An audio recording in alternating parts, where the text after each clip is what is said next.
بسم اللہ الرحمن الرحیم رب اشرح لی صدری ویسر لی امری واحلل عقدۃ من لسانی یفقہوا قولی۔ داستان محمد صلی اللہ علیہ وآلہ وسلم جاری ہے۔ ہم نے آغاز کیا سرکار دو عالم کی ولادت سے قبل، ویسے داستان ابراہیم سے شروع کیا تھا علیہ السلام، لیکن پھر آگے بڑھتے بڑھتے سرکار دو عالم کی ولادت، پھر یہ کہ کس طریقے سے وہ جناب حلیمہ کے پاس رہے، پرورش پائی، واپس آ گئے اپنی والدہ جناب آمنہ کے پاس، اور اس کے بعد ہم نے قصہ یہاں سے آگے بڑھایا تھا ہم نے کہ جناب آمنہ کے ساتھ سرکار دو عالم صلی اللہ علیہ وآلہ وسلم کا ایک سفر تھا جو کہ جاری تھا۔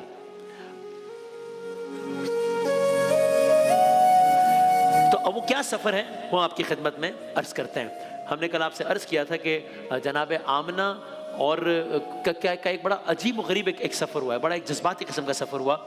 وہ کیا ہے ہم آپ کی خدمت میں ہم نے کہا تھا کہ عرض کریں گے۔ یہ ایک بڑی ایک دردناک داستان ہے اور ایک عجب سفر ہے۔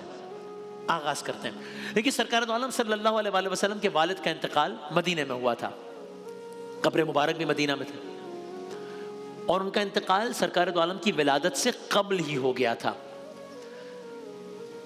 تو اب جناب آمنہ اپنے معصوم بچے اور اپنی خادمہ جناب ام ایمن کو ساتھ لے کر مدینے کی جانب جا رہی ہیں۔ وہاں قبر ہے جناب عبداللہ کی، گئے ہیں مدینہ اور وہ اب واپس آ رہے ہیں۔ واپسی کا سفر اب شروع ہوا ہے۔ اب جب واپسی کا سفر شروع ہوا ہے تو جب مدینے سے نکلے ہیں تو مدینے سے باہر ایک مقام ہے، اور اس مقام پر ذرا کچھ ماحول تبدیل ہوا ہے۔ اس مقام پر سرکار دو عالم صلی اللہ علیہ وآلہ وسلم کی جو والدہ گرامی ہیں جناب آمنہ، ان کی طبیعت کچھ خراب ہونا شروع ہوئی ہے۔ اب ظاہر ہے یہ تو بیابان ہے اور کوئی 5000 لوگوں کا قافلہ تو نہیں ہے، اور نہ کوئی طبیب ہے، نہ کوئی ڈاکٹر ہے، نہ کوئی صحرا ہے، مطلب ایک سہارا تو کوئی نہیں ہے۔ اب ظاہر ہے ہم سب ریلیٹ کر سکتے ہیں ایسی صورتحال میں جب والدہ گرامی کی طبیعت خراب ہو جائے تو ہر انسان ذرا پریشان ہوگا۔ سرکار دو عالم صلی اللہ علیہ وآلہ وسلم مضطرب ہوئے کہ یہ کیا ہو گیا اچانک، یہ کیا ہو گیا۔ اور آپ دیکھیے نا ابھی عمر بہت کم ہے، باپ کی قبر سے آ رہے ہیں، باپ کی شفقت کیا ہوتی ہے تو آپ نے دیکھا ہی نہیں نا، ان کی تو انتقال پہلے ہی ہو گیا تھا۔ اب والدہ گرامی کی حالت غیر ہو رہی ہے، بیچ صحرا ہے، دھوپ ہے، ساتھ میں کوئی قافلہ نہیں ہے، یہاں تک کہ اب حالات اس طرح بدل رہے ہیں کہ سرکار دو عالم صلی اللہ علیہ وآلہ وسلم کا اضطراب بڑھتا جا رہا ہے،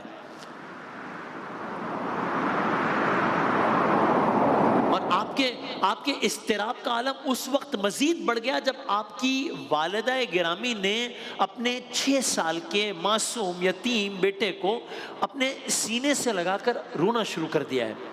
تو اب یہ منظر اور جذباتی ہو رہا ہے ہر گزرتے لمحے کے ساتھ۔ جناب آمنہ بے قرار ہیں، اور ظاہر سرکار دو عالم بہت بے قرار ہیں،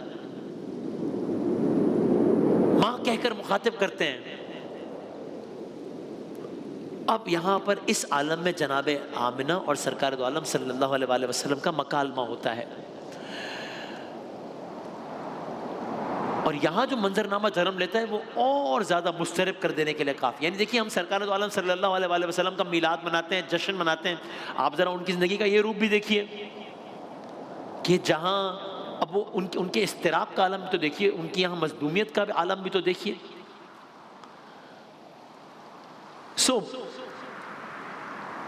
یہاں پہ جناب آمنہ کہتی ہیں دیکھو بیٹا، ہر زندہ نے اس دنیا سے چلے جانا ہے، ہر زندہ نے مرنا ہے، ہر جوانی نے ڈھلنا ہے، ہاں زندہ نے مرنا ہے، جوانی نے ڈھلنا ہے۔ مفہوم ایسا لگتا ہے کہ میرا جوانی میں ہی وقت آ گیا ہے، مگر میں ایک ایسا بچہ چھوڑ کر جا رہی ہوں جو سارے عالم کو پاک کر دے گا۔ اب آپ سوچیں یہ بچہ 6 سال کا ہے ابھی، جس کے سر سے باپ کا سایہ پہلے ہی اٹھ چکا ہے، اب اس کی کل کائنات اس کی ماں ہے جناب آمنہ سلام اللہ علیہ رضی اللہ تعالیٰ عنہ، اور اب وہی ماں ان کی آنکھوں کے سامنے انتہائی کرب کے عالم میں رو رہی ہیں، سمجھا رہی ہیں،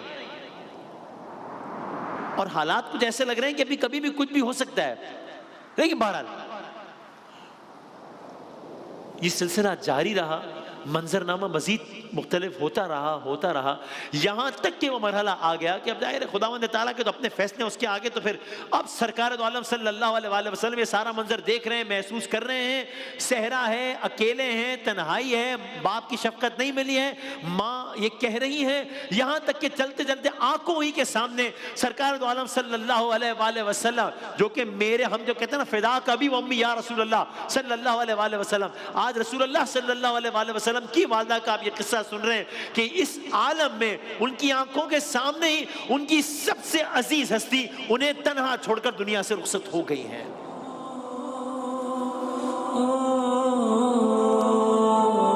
اب آپ تصور کریں اس منظر کا کہ جب 6 سال کے معصوم محمد صلی اللہ علیہ وسلم جناب ام ایمن کے ساتھ مل کر اپنی والدہ کی قبر پر مٹی ڈال رہے ہوں گے، کیا منظر ہوگا؟ اللہ اکبر! کیسے قبر کا سامان جمع کیا ہوگا، کیسے قبر بنائی ہوگی، کیسے کمسنی کے عالم میں ابھی خود یہ کام کر کیا ہوگا، کیسے کمسنی کے عالم میں اپنی زندگی کی سب سے قیمتی شے کو یہاں اس مقام پر جس کا نام مقام ابوا ہے زیر زمین کیا ہوگا۔ علماء بتاتے ہیں یہ مقام ابوا چونکہ کچھ بلندی پر ہے، کچھ لوگوں نے دیکھا بھی ہے جو وہاں جاتے ہیں، کچھ لوگوں نے دیکھا بھی ہے مقام، علماء بتاتے ہیں مقام چونکہ بلندی پر ہے تو جب سرکار دو عالم صلی اللہ علیہ وسلم دفن کر کے نیچے آئے تو پھر آپ نے جناب ام ایمن سے ہاتھ چھڑایا ہے، پھر گویا دوڑتے ہوئے تیزی سے اوپر قبر کی جانب دوڑے ہیں۔ 6 سال کی تو عمر ہے، خدا سب کی ماؤں کو سلامت رکھے۔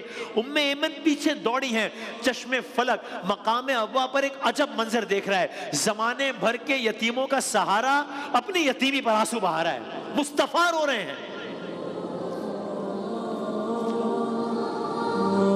جناب ام ایمن نے جو اگلا منظر دیکھا وہ پھر دل کو دردناک کر دینے کے لیے کافی تھا۔ آپ نے کیا دیکھا؟ آقا ماں کی قبر کے قریب بیٹھے رو رہے ہیں، ماں آپ تو جانتی ہیں آپ کے سوا میرا کوئی نہیں ہے، کہاں چلی گئی ہیں آپ؟ یہ عجب سفر ہے مصطفیٰ کا صلی اللہ علیہ وسلم، یہ عجب سفر ہے کہ جس سفر کی منزل باپ کی قبر تھی، جس کی ابتدا ماں کی آغوش تھی، جس کی انتہا ماں کی قبر ہے۔ یا رسول اللہ فدا کا ابی و امی یا رسول اللہ۔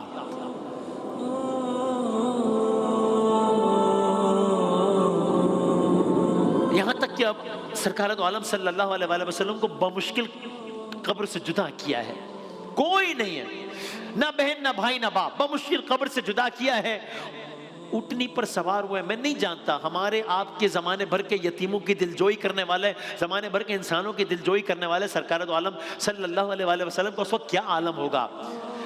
واپسی کا سفر ہے، لیکن اب یہ والدہ نہیں ہے ساتھ، واپسی کا سفر شروع ہوا۔ علماء سے میں نے سنا 2 دنوں اور 2 راتوں کا یہ سفر تھا، 2 دنوں اور 2 راتوں کا سفر تھا۔ آقا نے اس عالم میں گزارا یہ سفر کہ کوئی لمحہ نہیں تھا جب آپ روتے نہ جاتے تھے۔ جناب آمنہ رخصت ہو گئے، جناب آمنہ رخصت ہو گئے۔ داستان تیزی سے آگے بڑھاتے ہیں، وقت گزرتا چلا گیا، اب وقت گزر گیا، دن گزر گئے، ہفتے گزر گئے، مہینے گزر گئے، سال گزر گئے، سالوں گزر گئے، یہاں تک کہ 57 سال گزر گئے۔ اب سرکار دو عالم صلی اللہ علیہ وسلم حج کے لیے روانہ ہو رہے ہیں مدینے سے، عمر مبارک 63 سال ہے، اب 7,000 کا قافلہ ہے، 40 سے 50,000 لوگ ہیں، قافلہ اسی مقام یعنی مقام ابوا کے قریب سے گزرا ہے۔ آپ رکتے ہیں، اونٹنی کو قبر کی طرف موڑ دیا ہے، اندر پہاڑوں کی طرف جا رہے ہیں، سارا مجمع تک رہا ہے، اونٹنی کو نیچے بٹھایا ہے، خود اوپر گئے ہیں، احرام باندھا ہوا ہے، شدید گرمی ہے، مصطفیٰ ہے صلی اللہ علیہ وسلم، قبریں مادر مصطفیٰ ہے۔ بس یہی سارا منظر پھر آپ کی آنکھوں کے سامنے آ گیا، وہ مدینے کا سفر، وہ ماں کی طبیعت خراب، وہ ماں کا گزر جانا، وہ پتھروں کو اکٹھا کر کے قبر بنانا، وہ آپ کا گریہ کرنا۔ چشم فلک نے عجب نظارہ دیکھا، آج 6 سالہ نہیں بلکہ 63 سالہ مصطفیٰ صلی اللہ علیہ وسلم قبر جناب آمنہ کے گرد بیٹھے ہیں، آنسو رواں ہیں، اتنا روئے ہیں کہ ریش مبارک تر ہو گئی ہے، سینہ مبارک تر ہو گیا ہے، کئی گھنٹے بیٹھے رہے ہیں، روتے رہے ہیں۔ اگرچہ تب میں اور اب میں بہت فرق ہے، اب بظاہر اعلان نبوت بھی ہو چکا ہے، معراج بھی ہو چکی ہے، سب کچھ مشاہدات معراج بھی ہو چکے ہیں، نزول وحی ہو چکا ہے۔ اب صادق، امین، محمد، احمد، حامد، محمود، حبیب اللہ، فاتر، خاتم، ابو القاسم، طٰہٰ، یاسین، مزمل، مدثر، داعی اللہ، رحمت للعالمین، اب ان ناموں سے جانے جاتے ہیں۔ مگر ماں تو ماں ہے، ماں تو ماں ہے. ماں کو یاد کرتے جاتے ہیں اور روتے جاتے ہیں. میں 3 اشعار سے اختتام کرتا ہوں. حفیظ جالندھری صاحب نے شاہنامہ اسلام میں لکھا، بیاں کرتا کہ آ حضرت کا بچپن کس طرح گزرا. بیاں کرتا کہ آ حضرت کا بچپن کس طرح گزرا، لڑکپن کے چمن سے سرو گلشن کس طرح گزرا.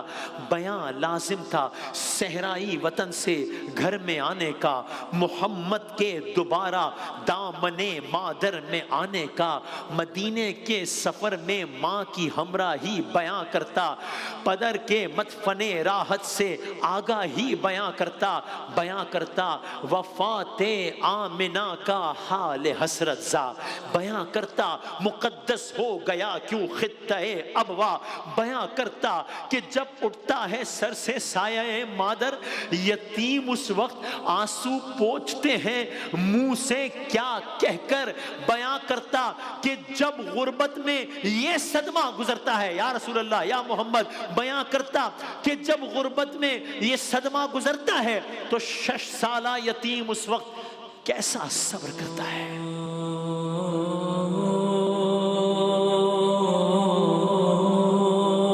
کل پھر حاضر ہوں گے انشاءاللہ.